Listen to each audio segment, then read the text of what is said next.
Chapter 13, in which the autumn provides food and loneliness. September blazed a trail into the mountains. First, she burned the grasses. The grasses seeded and were harvested by the mice and the winds. Then she sent the squirrels and chipmunks running boldly through the forest, collecting and hiding nuts. Then she frosted the aspen leaves and left them sunshine yellow.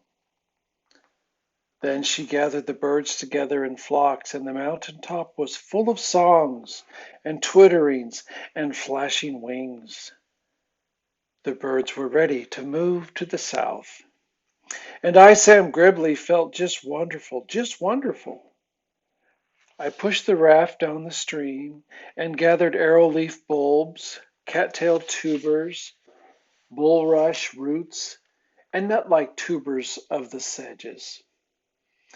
And then the crop of crickets appeared, and Frightful hopped all over the meadow, snagging them in her great talons and eating them.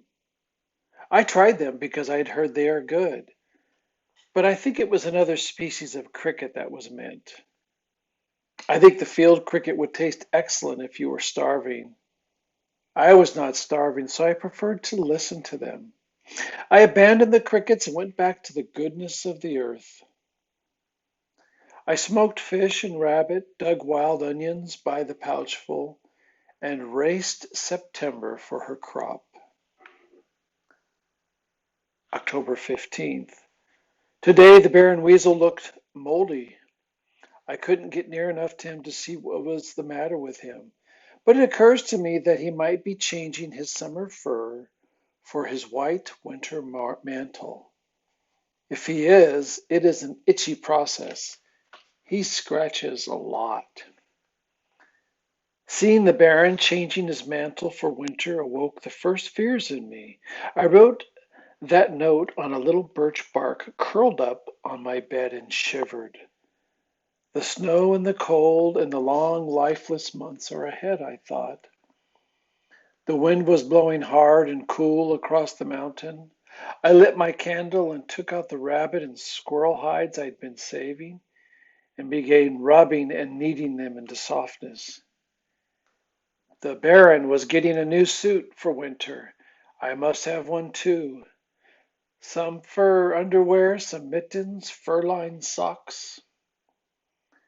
Frightful, who was sitting on the footpost of the bed, yawned and fluffed and thrust her head into a slate-gray feathers of her back. She slept. I worked for several hours. I must say here that I was beginning to wonder if I should go home for the winter and come back again in the spring. Everything in the forest was getting prepared for the harsh months. Jesse Coon James was as fat as a barrel. He came down the tree slowly, his fat falling in a roll over his shoulders. The squirrels were working and storing food. They were building leaf nests. The skunks had burrows and plunged themselves in at dawn with bunches of leaves. No drafts could reach them. As I thought of the skunks and all the animals preparing themselves against the winter, I realized suddenly that my tree would be as cold as the air if I did not somehow find a way to heat it. Notes. Today I rafted out into the deep pools of the creek to fish. It was a lazy sort of autumn day, the sky clear, the leaves beginning to brighten, the warm air. I stretched out on my back because the fish weren't biting and hummed. My line jerked. I sat up to pull, but it was too late. However, I was not too late to notice that I drifted into the bank, the very bank where Bando had dug the clay for the jam pots. At that moment, I knew what I was going to do. I was going to build a fireplace of clay, even fashion a little chimney of clay. It would be small, but enough to warm the tree during the long winter. Next day, I dragged the clay up the mountain to my tree in my second best pair of city pants. I tried the bottoms of the legs, stuffed them full, and as I looked down on my strange cargo, I thought of the scarecrows and Halloween. I thought of the gang dumping ash cans on Third Avenue and soaping up the windows. Suddenly, I was terribly lonely. The air smelled of leaves, and the cool wind from the stream hugged me.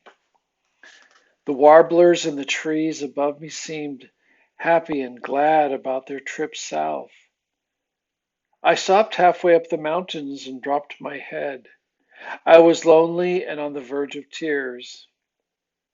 Suddenly there was a flash, a prickling sensation on my leg, and I looked down in time to see the Baron leapt for my pants to cover a fern.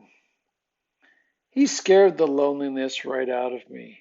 I ran after him, chased him up the mountain, losing him from time to time in the ferns and crow feet. We stormed into a camp, an awful sight. The Baron bouncing and screaming ahead of me and dragging that half scarecrow of clay.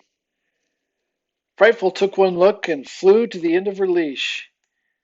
She doesn't like the Baron and watches him, well, like a hawk. I don't like to leave her alone. End notes. Must make a fireplace. It took 3 days to get the fireplace worked out so that it didn't smoke me out of the tree like a bee. It was an enormous problem. In the first place, the chimney sagged because the clay was too heavy to hold itself up.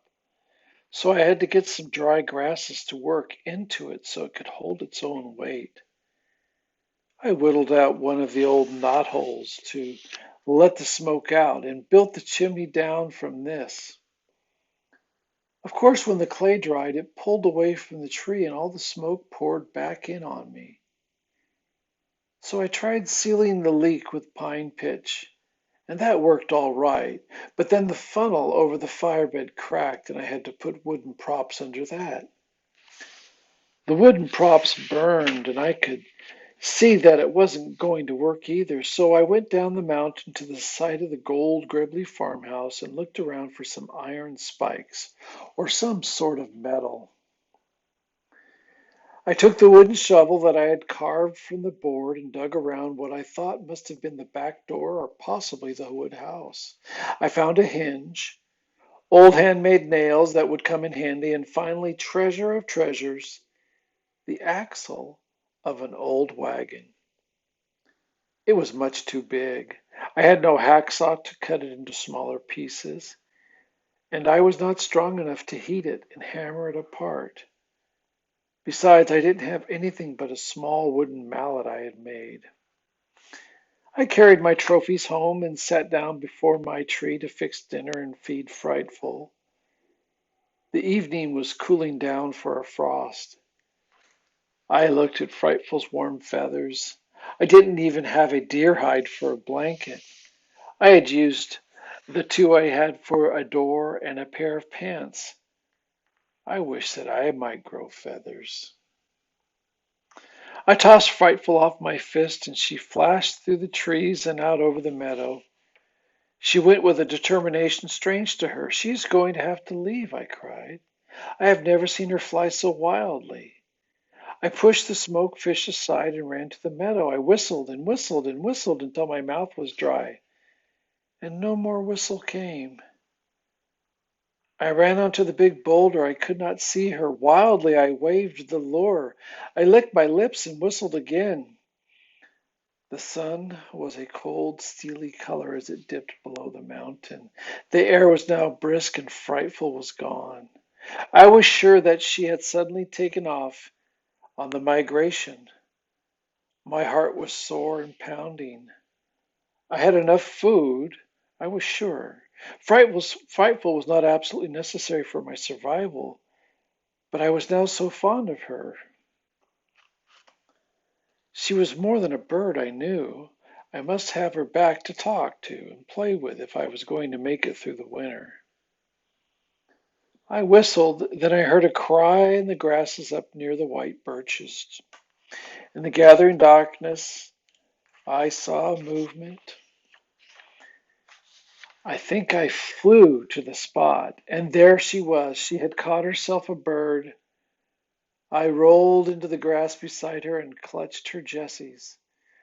She didn't intend to leave, but I was going to make sure that she didn't. I grabbed so swiftly that my hand hit a rock and I bruised my knuckles.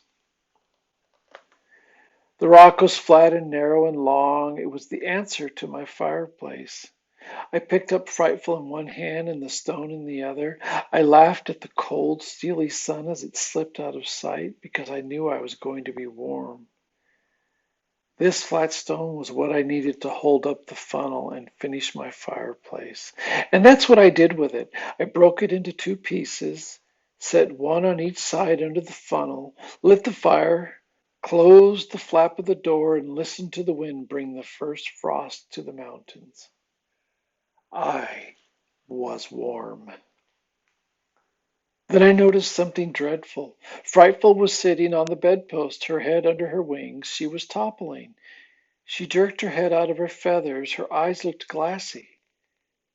She is sick, I thought. I picked her up and stroked her, and we both might have died there if I had not opened the tent flap to get her some water. The cold night air revived her. Air, I said. The fireplace used up all the oxygen. I've got to ventilate this place. We sat out in the cold for a long time because I was more than a little afraid of what our end might have been. I put out the fire, took the door down, and wrapped up in it. Frightful and I slept, the good frost nipping our faces. Notes. I cut out several more knotholes to let air out and in of the tree room.